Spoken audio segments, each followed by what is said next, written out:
ನಾಗೇಂದ್ರ ರಾಜೀನಾಮೆಗೆ ಆಗ್ರಹಿಸಿ ನಡೆಸ್ತಾ ಇರುವಂತಹ ಹೋರಾಟವನ್ನ ಬಿಜೆಪಿಯವರು ನಿಲ್ಲಿಸ್ತಾ ಇದ್ದಾರೆ. ಪ್ರತಿಪಕ್ಷದ ಹೋರಾಟಕ್ಕೆ ಆಡಳಿತ ನಡೆಸ್ತಾ ಇರುವಂತಹ ಕಾಂಗ್ರೆಸ್ನವರು ಮಣಿತಾ ಇದ್ದಾರೆ. ಇದರಿಂದಾಗಿ ಸದ್ಯಕ್ಕೆ ಕಗ್ಗಂಟಾಗಿ ಕುಳಿತಿರುವಂತದ್ದು ಕಲಾಪ. ಇದುವೇ ಇವತ್ತಿನ ಪಂಚಾಯಿತಿಯ ಮೊದಲ ಸುದ್ದಿ. ಇನ್ನೆಷ್ಟು ದಿನ? ರಾಜ್ಯದಲ್ಲಿ ವಿಧಾನಮಂಡಲ ಅಧಿವೇಶನ ಆರಂಭವಾಗಿದ್ದು ಕಳೆದ ಗುರುವಾರ, ಅಂದರೆ ಇಂದಿಗೆ 8 ದಿನ. ಇದರಲ್ಲಿ 6 ದಿನ ಕಲಾಪ ನಡೆದಿದೆ. ಮೊದಲ ದಿನ ಸಂತಾಪ, ಎರಡನೇ ದಿನ ಸ್ಪೀಕರ್ ಹಾಗೂ ಸಭಾಪತಿಗಳ ಆಯ್ಕೆ, ನಂತರದ 4 ದಿನಗಳು ಗಲಾಟೆ ಗದ್ದಲ. ಇದರ ನಡುವೆ ನಡೆದಿರುವಂತಹದ್ದು ಪ್ರಮುಖ ಅಂತ ಹೇಳಿದ್ರೆ ಉಪಸ್ಪೀಕರ್ ಮತ್ತು ಉಪಸಭಾಪತಿಗಳ ಆಯ್ಕೆ ಪ್ರಕ್ರಿಯೆಗಳು. ಇದರ ಹೊರತುಪಡಿಸಿದರೆ ನಡೆದಿರುವುದೆಲ್ಲವೂ ಕೂಡ ಆರೋಪ ಪ್ರತ್ಯಾರೋಪಗಳು. ಯಾವುದೇ ಅಜೆಂಡಾವನ್ನು ತೆಗೆದುಕೊಂಡು ಬರದೆ, ಯಾವುದೇ ಅರ್ಜಿಯನ್ನು ತೆಗೆದುಕೊಂಡು ಬರದೆ, ಯಾವುದೇ ನಿರ್ಣಯವನ್ನು ತೆಗೆದುಕೊಂಡು ಬರದೆ ಪ್ರತಿಪಕ್ಷದವರು ಸದನದಲ್ಲಿ ನಿಂತುಕೊಂಡು ರಾಜೀನಾಮೆಗೆ ಆಗ್ರಹಿಸ್ತಾ ಇದ್ದಾರೆ ನಾಗೇಂದ್ರ ಅವರು. ಯಾಕಂದರೆ ಚರ್ಚೆ ಅನ್ನುವಂಥದ್ದು ಶುರುವಾದಾಗ ಅಲ್ಲಿ ಬೇರೆ ಸ್ವರೂಪಕ್ಕೆ ಹೊರಟು ಹೋಗುತ್ತೆ. ಅದರ ಬದಲಿಗೆ ಇದನ್ನು ಪ್ರತಿಭಟನೆಯ ರೂಪಕ್ಕೆ ಕೊಟ್ಟಿದ್ದಾರೆ ಬಿಜೆಪಿ. ರಾಜಕೀಯವಾಗಿ ಅವರ ರಾಜೀನಾಮೆಯನ್ನು ಆಗ್ರಹಿಸ್ತಾ ಇದ್ದಾರೆ. ಆದರೆ ಆಡಳಿತ ಪಕ್ಷದವ್ರಿಗೂ ಕೂಡ ಇದನ್ನು ಬಗೆಹರಿಸ್ಕೊಂಡು ಹೋಗಬೇಕು ಅಂತ ರೀತಿಯಲ್ಲಿ ಇಲ್ಲ. ಅವ್ರಿಗೂ ಕೂಡ ಓಕೆ, ನೀವು ಎಷ್ಟು ದಿವಸಕ್ಕೆ ಕೂಗ್ತಿರೋ ಕೂಗಿ, ನಾವಂತೂ ಅವ್ರ ಕೈ ಬಿಡೋದಿಲ್ಲ ಅನ್ನುವಂತಹ ಧೋರಣೆಯಲ್ಲಿ ಕುಳಿತಿದ್ದಾರೆ ಆಡಳಿತ ನಡೆಸ್ತಾ ಇರುವಂಥವ್ರು. ಇದೆಲ್ಲದರ ಫಲ ಏನಾಗ್ತಾ ಇದೆ ಅಂತ ಹೇಳಿದ್ರೆ ವಿಧಾನಮಂಡಲ ಅಧಿವೇಶನದಲ್ಲಿ ಏನೂ ಕೂಡ ಚರ್ಚೆ ಆಗ್ತಾ ಇಲ್ಲ. ಆದರೆ ಏನೂ ಚರ್ಚೆ ಆಗದೇ ಇದ್ದರೂ ಕೂಡ ಸರ್ಕಾರ ತನಗೆ ಬೇಕಾಗಿರ್ತಕ್ಕಂತಹ ಮಸೂದೆಗಳನ್ನು ಮಂಡನೆ ಮಾಡಿ ಅವುಗಳಿಗೆ ಅಂಗೀಕಾರ ಪಡೆಯುವಂತಹ ಪ್ರಕ್ರಿಯೆಗಳಿಗೆ ಚಾಲನೆ ಕೊಟ್ಟಿದೆ. ಈ ಎಲ್ಲದರಿಂದಾಗಿ ಸಾಮಾನ್ಯ ಜನ ಕೇಳ್ತಾ ಇರುವಂಥದ್ದು ಅಂದರೆ ಇನ್ನೆಷ್ಟು ದಿನ ಇದೆಲ್ಲ ಅಂತ. ಯಾಕಂದರೆ ಇನ್ನು ಉಳಿದಿರುವಂಥದ್ದು ಮುಂದಿನ 1 ವಾರ. ಆ ಅವಧಿಯಲ್ಲಿ ನಿಜಕ್ಕೂ ಚರ್ಚೆ ಆಗತ್ತಾ ಅಥವಾ ಹೀಗೆ ಗದ್ದಲ ಗಲಾಟೆ ಮಾಡ್ಕೊಂಡೇ ಇರ್ತೀರಾ ಅನ್ನುವ ಪ್ರಶ್ನೆಯನ್ನು ಜನ ಕೇಳುವಂತಾಗಿದೆ. ಅದರ ಬಗ್ಗೆನ ಒಂದು ವರದಿ ನಿಮಗೆ ತೋರಿಸಿ ಇವತ್ತಿನ ಪಂಚಾಯಿತಿಯ ಮೊದಲ ಸುದ್ದಿಯಲ್ಲಿ. ಇನ್ನು ಇವತ್ತಿನ ಪಂಚಾಯಿತಿಯ ಎರಡನೇ ಸುದ್ದಿ ಒಗ್ಗಟ್ಟು. ಒಂದು ಕಡೆಯಲ್ಲಿ ಒಗ್ಗಟ್ಟು, ಮತ್ತೊಂದು ಕಡೆಯಲ್ಲಿ ಪರಸ್ಪರರ ನಡುವಿನ ಮಾತಿನ ಏಟು ಕೂಡ ಇದ್ದೇ ಇದೆ. ಚೆನ್ನೈನಲ್ಲಿ ನಡೆದಿರುವಂತಹ ದಕ್ಷಿಣ ರಾಜ್ಯಗಳ ಮಂಡಳಿ ಸಭೆಯಲ್ಲಿ ಅಮಿತ್ ಶಾ ಅವರ ಮುಂದೆನೇ ಕ್ಷೇತ್ರ ಮರುವಿಂಗಡಣೆಯ ವಿಚಾರಕ್ಕೆ ಸಂಬಂಧಪಟ್ಟಂತೆ ದಕ್ಷಿಣ ರಾಜ್ಯಗಳು ತಮ್ಮ ಒಕ್ಕೊರಲಿನ ವಿರೋಧವನ್ನು ವ್ಯಕ್ತಪಡಿಸಿದ್ದಾವೆ. ಇದರಲ್ಲಿ ಆಂಧ್ರ ಪ್ರದೇಶ ಒಂದು ಮಾತ್ರ, ಅದು NDA ಅಲಯನ್ಸ್ ಪಾರ್ಟ್ನರ್ ಕೂಡ ಆಗಿರೋದ್ರಿಂದ ಅವರು ನೇರವಾಗಿ ಯಾವುದೇ ವಿರೋಧವನ್ನು ವ್ಯಕ್ತಪಡಿಸದೇ ಇದ್ರೂ ಕೂಡ ಉಳಿದ ರಾಜ್ಯಗಳು ತಮ್ಮ ವಿರೋಧವನ್ನು ದಾಖಲಿಸಿದ್ದಾವೆ. ಹಾಗೆಯೇ ಅನುದಾನಕ್ಕಾಗಿ, ಕೇಂದ್ರದಿಂದ ಸಿಗಬೇಕಾಗಿರ್ತಕ್ಕಂಥ ಅನುದಾನಕ್ಕಾಗಿ ಆಗ್ರಹವನ್ನು ಜಾಸ್ತಿ ಮಾಡಿದ್ದಾರೆ. ಹಾಗಿದ್ರೂ ಇದೇ ಸಭೆಯಲ್ಲಿ ಕರ್ನಾಟಕ ಮತ್ತು ತಮಿಳುನಾಡಿನ ನಡುವೆ ಮೇಕೆದಾಟು ವಿಚಾರದಲ್ಲಿ ಒಂದು ರೀತಿಯಲ್ಲಿ ಪರೋಕ್ಷವಾದಂಥ ಮಾತಿನ ಗುದ್ದಾಟ ಕೂಡ ನಡೆದಿದೆ. ಯಾಕಂದರೆ ಕರ್ನಾಟಕ ಹೇಳಿದೆ ನೀವು ಸಹಕಾರ ಕೊಡಿ, ನಾವು ಸಹಕಾರ ಕೊಡ್ತೀವಿ ಅಂತೇಳಿ. ತಮಿಳುನಾಡವರು ಹೇಳ್ತಾರೆ ನೀವು ನೀರು ಬಿಡಿ, ನಮ್ಮ ಸಹಕಾರ ಇಲ್ಲದೆ ನೀವು ಯಾವುದೇ ಯೋಜನೆ ಮಾಡುವ ಹಾಗಿಲ್ಲ ಅಂತೇಳಿ. ಈ ಅಭಿಪ್ರಾಯಗಳು 2 ರಾಜ್ಯಗಳಲ್ಲಿ ವ್ಯಕ್ತವಾಗಿದೆ. ಆದರೆ ಒಂದು ವಿಚಾರ ಗಮನಿಸಬೇಕು, ತಮಿಳುನಾಡಿನ ತಮಿಳು ನೆಲದಲ್ಲೇ ನಿಂತು DK ಶಿವಕುಮಾರ್ ಅವರು ಕರ್ನಾಟಕದ ಹಕ್ಕನ್ನು ಪ್ರತಿಪಾದನೆ ಮಾಡಿದರೆ ಬಲವಾಗಿ ಪ್ರತಿಪಾದನೆಯನ್ನು ಮಾಡುವಂಥ ಕೆಲಸವನ್ನು ಮಾಡಿದ್ದಾರೆ. ಅದನ್ನು ಕೂಡ ನಿಮಗೆ ತೋರಿಸಿ ಇವತ್ತಿನ ಪಂಚಾಯಿತಿ ಎರಡನೇ ಸುದ್ದಿಯಲ್ಲಿ. ಈಗ ಮೊದಲ ಸುದ್ದಿ ಕಡೆಗೆ ಹೋಗೋಣ. ಬಹಳ ಮುಖ್ಯವಾಗಿ ನಡೀತಾ ಇರುವಂಥದ್ದು ಇನ್ನೆಷ್ಟು ದಿನ ಅಂತ ಹೇಳಿ. ಇನ್ನೆಷ್ಟು ದಿನ ಇವೆಲ್ಲವೂ ಕೂಡ ಉಭಯ ಸದನಗಳಲ್ಲೂ ಕೂಡ ಹೋರಾಟ ನಡೆಸ್ತಾ ಇದ್ದಾರೆ. ಕಾರಿಡಾರ್ನಲ್ಲಿ ಹೋರಾಟ ನಡೆಸ್ತಾ ಇದ್ದಾರೆ. ನಾಗೇಂದ್ರ ರಾಜೀನಾಮೆಗೆ ಆಗ್ರಹಿಸ್ತಾ ಇದ್ದಾರೆ. ರಾಜ್ಯದಲ್ಲಿ ಬೇರೆಲ್ಲ ಸಮಸ್ಯೆಗಳಿಗಿಂತ ಬಹಳ ಪ್ರಮುಖವಾಗಿರೋದು ನಾಗೇಂದ್ರ ರಾಜೀನಾಮೆ ಅನ್ನುವಂತಹ ಸ್ಥಿತಿಯಲ್ಲಿ ಹೋರಾಟಗಳು, ರಾಜಕೀಯದ ಸಮರ ನಡೀತಾ ಇರುವಂಥದ್ದು. ಅದರ ಬಗ್ಗೆ ವರದಿ ನಿಮಗೆ ತೋರಿಸ್ತೀನಿ. 24 ಕೇಸ್ ಇದೆ ಅವ್ರ ಮೇಲೆ. 24 ಇದು CBI ಚಾರ್ಜ್ ಶೀಟ್. ದಲಿತರ ಹಣವನ್ನೇ ನುಂಗಿ ಚರ್ಚೆ ಮಾಡೋದಿದ್ರೆ ಚರ್ಚೆಗೆ ತಾವು ತಗೊಂಡಿದ್ರೆ ಚರ್ಚೆಗೆ ಸರ್ಕಾರ ತಯಾರಿದೆ.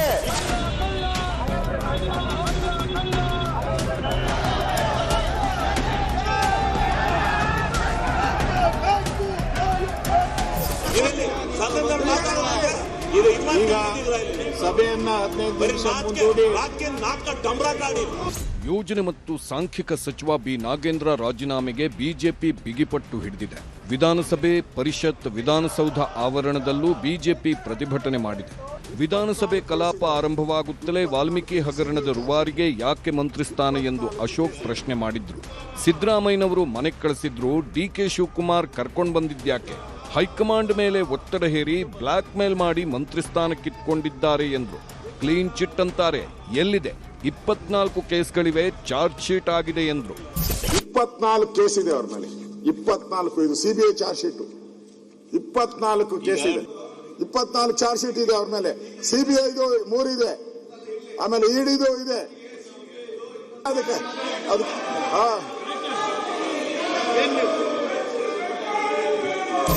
ವಾಲ್ಮೀಕಿ ಕೇಸ್ನಲ್ಲಿ ಆತ್ಮಹತ್ಯೆ ಮಾಡಿಕೊಂಡ ಚಂದ್ರಶೇಖರ್ ಹೆಂಡತಿಗೆ ಪಿಂಚಣಿ, ನಿವೃತ್ತಿ ಹಣ, ಕೆಲಸ ಕೊಟ್ಟಿಲ್ಲ. ಇವರಿಗೆ ಮಂತ್ರಿ ಕೊಡ್ತಾರೆ ಅಂತ ಅಶೋಕ್ ಆಕ್ರೋಶಗೊಂಡ್ರು. ಚಂದ್ರಶೇಖರ್ ಹೆಂಡತಿ ಸತ್ತೋರ್, ಚಂದ್ರಶೇಖರ್ ಹೆಂಡತಿ ಪಾಪ ಆತ್ಮಹತ್ಯೆ ಮಾಡ್ಕೊಂಡು ಅವ್ನ ಹೆಂಡತಿ ಅವ್ರಿಗಿನ್ನ ಪೆನ್ಷನ್ ಕೊಟ್ಟಿಲ್ಲ, ಕೆಲಸ ಕೊಟ್ಟಿಲ್ಲ ಅವ್ರಿಗೆ. ಇವ್ರಿಗೆ ಮಾತ್ರ ಮಂತ್ರಿಗಿರಿ ಎಲ್ಲ ಕೊಟ್ಬಿಟ್ಟಿದ್ದಾರೆ, ಮಂತ್ರಿಗಿರಿ ಎಲ್ಲ ಕೊಟ್ಬಿಟ್ಟಿದ್ದಾರೆ ಅವ್ರಿಗೆ. ಕೇಂದ್ರದ ಬಿಜೆಪಿ ನಾಯಕರು ಲೂಟಿ ಮಾಡಿದ್ದಾರೆ, ಇವರೇನ್ ರಾಜೀನಾಮೆ ಕೊಟ್ಟಿದ್ರಾ ಎಂದ ಶಿವರಾಜ್ ತಂಗಡಗಿ ಹಾಗೂ ಅಶೋಕ್ ಮಧ್ಯೆ ವಾಗ್ವಾದವೇ ನಡೆಯಿತು. ಪಾರ್ಲಿಮೆಂಟ್ ಅಲ್ಲಿ ಬನ್ನಿ, ಹೋಗು ಪಾರ್ಲಿಮೆಂಟ್ಗೆ ಹೋಗು, ಪಾರ್ಲಿಮೆಂಟ್ ಅಲ್ಲಿ ಕೇಳು, ಎಂಪಿಗಳೆಲ್ಲ ಸತ್ತೋಗವ್ರ, ಕೇಳಿ ಅವ್ರನ್ನ ಕೇಳು, ಪಾರ್ಲಿಮೆಂಟ್ ಮೆಂಬರ್ಗಳನ್ನ ಮಾಡಿ. ಸರ್ಕಾರದ ದಲಿತರ ಹಣ ಎಲ್ಲೋಯ್ತು? ದಲಿತರ ಹಣ ಎಲ್ಲೋಯ್ತು? ಭೋಜನ ವಿರಾಮದ ಬಳಿಕವೂ ನಾಗೇಂದ್ರ ರಾಜೀನಾಮೆಯ ಕೂಗು ಕೇಳಿಬಂತು. ಗದ್ದಲದ ನಡುವೆಯೇ 2026ನೇ ಸಾಲಿನ ಬೆಂಗಳೂರು ಅಭಿವೃದ್ಧಿ ಪ್ರಾಧಿಕಾರದ ವಿಧೇಯಕ ಅಂಗೀಕಾರವಾಯಿತು. ಬೆಂಗಳೂರಿನ ಭೂಮಾಲೀಕರಿಗೆ ಹೊಸ ಬಿಲ್ನಿಂದ ಅನುಕೂಲವಾಗಲಿದೆ ಎಂದು ಸಚಿವ ಕೃಷ್ಣ ಭೈರೇಗೌಡ ಸಮರ್ಥಿಸಿಕೊಂಡರು. ಅವರಿಗೆ ಒಂದು ದೊಡ್ಡ ಪ್ರಮಾಣದಲ್ಲಿ ಪರಿಹಾರ, ರಿಲೀಫ್ ಅನ್ನ ಕೊಟ್ಟು ಅದರ ಜೊತೆಗೆ ಅವರ ಆಸ್ತಿಗಳಿಗೆ ಶಾಶ್ವತ ದಾಖಲೆ ಆಗಿ ಸಂಪೂರ್ಣ ಮಾಲೀಕತ್ವದ ಹಕ್ಕು ಸಿಗುವ ಜನಪರವಾದಂಥ ತಿದ್ದುಪಡಿಯನ್ನ ತಗೊಂಡು ಬಂದಿದ್ದೇವೆ. ಅದರ ಜೊತೆಗೆ ಬಿಡಿಎ ಕಮಿಷನರ್ಗೆ 5 ಕೋಟಿವರೆಗೆ ಬೇರೆ ಕಾಮಗಾರಿ ಇದ್ರೂ ಅವರ ಹಂತದಲ್ಲೇ ಮಂಜೂರಾತಿ ಮಾಡಬಹುದು ಅನ್ನುವಂತ ಒಂದು ಅಂಶವನ್ನು ಕೂಡ ಈ ಕಾನೂನಿನ ತಿದ್ದುಪಡಿ ಮುಖಾಂತರ ತಗೊಂಡು ಬಂದಿದ್ದೇವೆ. ಗದ್ದಲದ ನಡುವೆಯೇ ಕಸ್ತೂರಿ ರಂಗನ್ ವರದಿ ಜಾರಿ ಬಗ್ಗೆ ಚರ್ಚೆಗೆ ಮುಂದಾದ್ರು ಶಾಸಕ ಎಎಸ್ ಪೊನ್ನಣ್ಣ. ಅವರು ಭಾರತೀಯ ಜನತಾ ಪಕ್ಷದವರಿರ್ಬೋದು, ಜಾತ್ಯತೀತ ಜನತಾ ದಳದವರಿರ್ಬೋದು, ಕಾಂಗ್ರೆಸ್ನವರಿರ್ಬೋದು, ರೈತರಿಗಿಂತ ದೊಡ್ಡವರು ಯಾರೂ ಕೂಡ ಅಲ್ಲ, ಕಾನೂನಿನ ವ್ಯವಸ್ಥೆಗಿಂತ ದೊಡ್ಡವರು ಯಾರೂ ಕೂಡ ಅಲ್ಲ. ರೈತರ ರಕ್ಷಣೆಗೆ ಬರದೇ ಇರುವಂತ ಯಾರು ಕೂಡ ಇಲ್ಲಿ ಸದಸ್ಯರಿದ್ದಾರೆ, ಅವರು ನಿಜವಾಗ್ಲೂ ರೈತ ವಿರೋಧಿ. ಚರ್ಚೆಗಳು ನಡೆಯುವಾಗಲೇ ಪ್ರತಿಪಕ್ಷಗಳ ಸದಸ್ಯರು ಪ್ರತಿಭಟನೆ ಮಾಡುತ್ತಿದ್ದುದನ್ನ ಕಂಡ ಅಬಕಾರಿ ಸಚಿವ ಶಿವಲಿಂಗೇಗೌಡ ಗರಂ ಆದ್ರು. ನೀನೇ ಬಂದಿದ್ದಲ್ಲಪ್ಪ, ಕಾಂಗ್ರೆಸ್ 60,000 ಹೆಕ್ಟೇರ್ ಬಿಳಿ ನುಸಿ ಬಂದು ಮೆಕ್ಕೆಜೋಳ ಹೋಗಿದೆ. ಯಾರು ಕೇಳರು?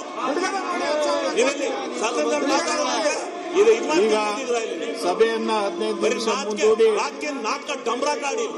ಮತ್ತೆ ಈ ಮಧ್ಯೆ ವಿಧಾನಸಭೆಯಲ್ಲಿ ಬರಗಾಲದ ಬಗ್ಗೆ ಚರ್ಚೆಗೆ ಸ್ಪೀಕರ್ ಅವಕಾಶ ಕೊಟ್ಟರು. ಶಾಸಕ ಅಲ್ಲಮಪ್ರಭು ಪಾಟೀಲ್ ಹಾಗೂ ಕೋನರೆಡ್ಡಿ ಮಾತನಾಡಿ ರೈತರ ಸಮಸ್ಯೆಗಳಿಗೆ ಸರ್ಕಾರ ಶೀಘ್ರವೇ ಸ್ಪಂದಿಸಬೇಕು, ರೈತರ ಸಾಲ ಮನ್ನಾದಂಥ ನಿರ್ಧಾರಗಳು ಆಗಬೇಕೆಂಬ ಬೇಡಿಕೆ ಇಟ್ಟರು. ಪ್ರತಿಪಕ್ಷಗಳು ಕೂಡ ರೈತರ ಪರವಾಗಿ ನಿಲ್ಲಬೇಕೆಂದು ಟಾಂಗ್ ಕೊಟ್ಟರು. ಒಬ್ಬ ಮನುಷ್ಯನ ಸಲುವಾಗಿ ನಿಮ್ಮ ಸಮಯವನ್ನು ಹಾಳು ಮಾಡಬೇಡಿ. ಈ ರಾಜ್ಯದ ರೈತರ ಜನರ ಬಗ್ಗೆ ಮಾತನಾಡಿ, ದಯಮಾಡಿ ಹಿಂದಕ್ಕೆ ಹೋಗಿ, ದಯಮಾಡಿ ಕುಳಿತುಕೊಳ್ಳಿ. ಬರದ ಬಗ್ಗೆ ಚರ್ಚೆ ಆಗ್ತಕ್ಕಂಥ ಸಂದರ್ಭದಲ್ಲಿ ತಾವು ಕೂಡ ನಮ್ಮ ಧ್ವನಿಗೂಡಿಸಿ ನಾವೆಲ್ಲರೂ ಕೂಡ ಜೊತೆಗೂಡಿ ಏನಪ್ಪ ಅಂದ್ರೆ ಕೇಂದ್ರ ಸರ್ಕಾರಕ್ಕೆ ಹೋಗಿ ರೈತರ ಕಷ್ಟ ಪರಿಸ್ಥಿತಿಯನ್ನ ಕೇಂದ್ರ ಸರ್ಕಾರಕ್ಕೆ ಗಮನ ಸೆಳೆದು ಬರ್ತಕ್ಕಂಥ ನಮಗೆ ನ್ಯಾಯ ಒದಗಿಸ್ತಕ್ಕಂಥ ರೀತಿಯಲ್ಲಿ ನಾವೆಲ್ಲರೂ ಪ್ರಯತ್ನ ಮಾಡೋಣ.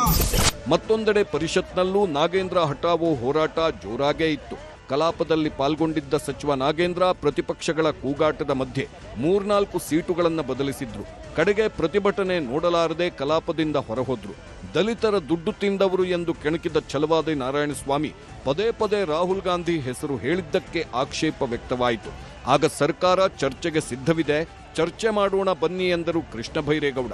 ದಲಿತರ ಹಣವನ್ನೇ ನುಂಗಿ ಅಧ್ಯಕ್ಷರೇ, ಸಭಾಪತಿ ಚರ್ಚೆ ಮಾಡೋದಿದ್ರೆ ಚರ್ಚೆಗೆ ತಾವು ತಗೊಂಡಿದ್ರೆ ಚರ್ಚೆಗೆ ಸರ್ಕಾರ ತಯಾರಿದೆ, ಚರ್ಚೆ ಮಾಡೋದಕ್ಕೆ ನಾವು ತಯಾರಿದ್ದೇವೆ. ಅವರು ಯಾರಾದ್ರೂ ರಾಜೀನಾಮೆ ಕೊಡಿಸ್ಬೇಕು, ಎಲ್ಲ ರಾಜೀನಾಮೆ ಕೊಡಿಸಿ ಮಾತಾಡ್ಲಿ.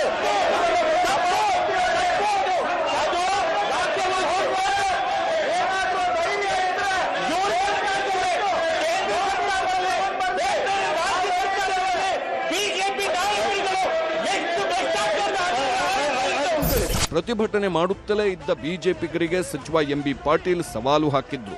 ಚಂದಾ ಚೋರಿ ಮಾಡಿರುವ ಅಮಿತ್ ಶಾ ರಾಜೀನಾಮೆ ಕೊಡ್ತಾರಾ ಎಂದ್ರು.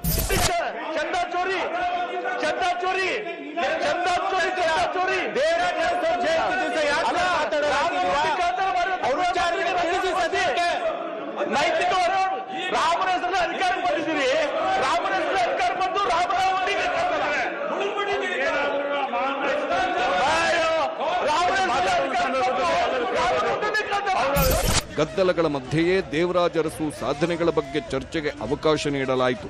ದೇವರಾಜ್ ಅರಸರನ್ನ ಕೆಳಗಿಳಿಸಿದ ಕಾಂಗ್ರೆಸ್ಗೆ ಧಿಕ್ಕಾರ ಎಂದ ಬಿಜೆಪಿ ನಾಯಕರಿಗೆ ಅಡ್ವಾಣಿಗೆ ನಮಸ್ಕಾರ ಮಾಡಲ್ಲ, ಗೌರವ ಕೊಡಲ್ಲ ಎಂದು ಹರಿಪ್ರಸಾದ್ ಟಾಂಗ್ ಕೊಟ್ಟರು.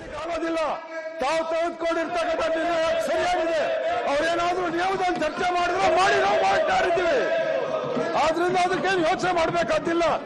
ವಿರೋಧ ಪಕ್ಷದ ನಾಯಕ ತಾವು ಹೇಳಿದ್ರೆ ಸೋಷಿಯಲ್ ಮೀಡಿಯಾದಲ್ಲಿ ಬಹಳ ಕೆಟ್ಟ ಪ್ರಚಾರ ಆಗ್ತಾ ಇದೆ ಅಂತ ಹೇಳಿ ಈ ಸದನದಲ್ಲಿ ಚರ್ಚೆ ಆಗ್ಬೇಕಾಗಿರೋದು ಸದನದ ನಿಯಮಾವಳಿ ಒಳಗಿರ್ತಕ್ಕಂಥ ವಿಚಾರದಲ್ಲಿ ನೀವೇನೋ ವಿಚಾರ ಮಂಡಿಸಿದ್ರೆ ಅದ್ರಲ್ಲಿ ಚರ್ಚೆ ಆಗಬೇಕು. ಯಾವುದೇ ವಿಚಾರ ಮಂಡಿಸದೆ ನೀವು ಮನಸ್ಸಿಗೆ ಬಂದಿದ್ದು ಚರ್ಚೆ ಮಾಡಿದ್ರೆ ಇನ್ನೇನ್ ಮಾಡ್ತಾರೆ? ಈ ಸದನದ ಗೌರವ ಉಳಿಸಬೇಕು. ಈ ಮಧ್ಯೆ ಕಲಾಪದ ಹೊರಗೂ ಪ್ರತಿಭಟನೆ ಜೋರಾಗಿತ್ತು. ವಿಧಾನಸೌಧದ ಮೊದಲನೇ ಮಹಡಿಯಲ್ಲಿ ಬಿಜೆಪಿ ಶಾಸಕರಿಂದ ಮೆರವಣಿಗೆ ನಡೆಯಿತು. ಪ್ಲೆಕಾರ್ಡ್ ಹಿಡಿದು ನಾಗೇಂದ್ರ ರಾಜೀನಾಮೆಗೆ ಒತ್ತಾಯಿಸಿದರು.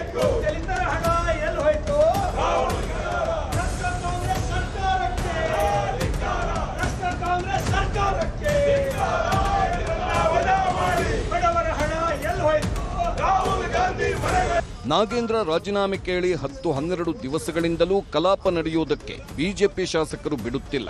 ಬಿಜೆಪಿ ಶಾಸಕರ ಹೋರಾಟ, ಧರಣಿ, ಪ್ರತಿಭಟನೆಗಳ ವಿರುದ್ಧವೇ ಆಡಳಿತ ಪಕ್ಷದ ಶಾಸಕರು ಪ್ರತಿಭಟನೆ ನಡೆಸಿದ್ರು. ವಿಧಾನಸೌಧದ ಗಾಂಧಿ ಪ್ರತಿಮೆ ಬಳಿ ಕುಣಿಗಲ್ ಶಾಸಕ ಡಾಕ್ಟರ್ ಎಚ್.ಡಿ. ರಂಗನಾಥ್, ಭದ್ರಾವತಿ ಶಾಸಕ ಬಿ.ಕೆ. ಸಂಗಮೇಶ್ವರ ಪ್ರತಿಭಟನೆ ನಡೆಸಿದ್ರು.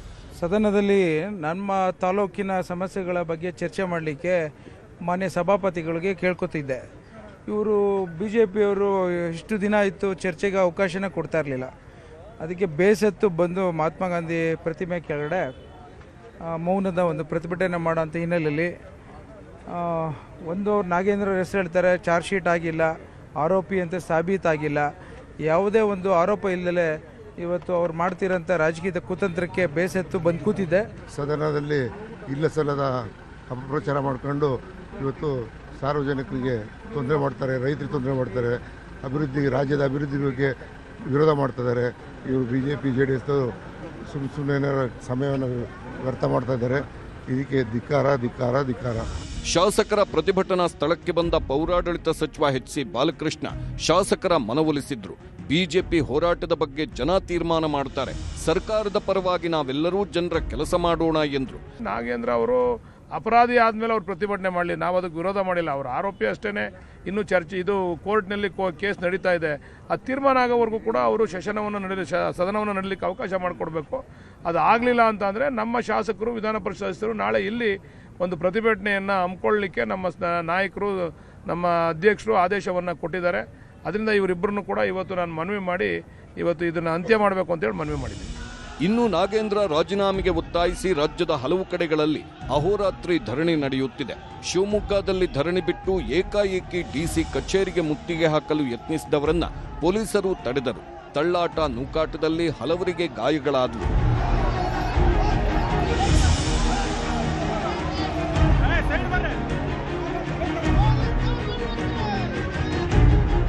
ಮತ್ತೊಂದು ಕಡೆ ದಾವಣಗೆರೆಯಲ್ಲಿ ರಸ್ತೆ ತಡೆ ಮಾಡಿ ಪ್ರತಿಕೃತಿ ದಹಿಸಿ ಪ್ರತಿಭಟನೆ ಮಾಡಲಾಯಿತು. ಕೋಲಾರದಲ್ಲಿ ಮಳೆಯಲ್ಲೇ ನಿಂತು ಬಿಜೆಪಿ ನಾಯಕರು ಪ್ರತಿಭಟಿಸಿದ್ರು.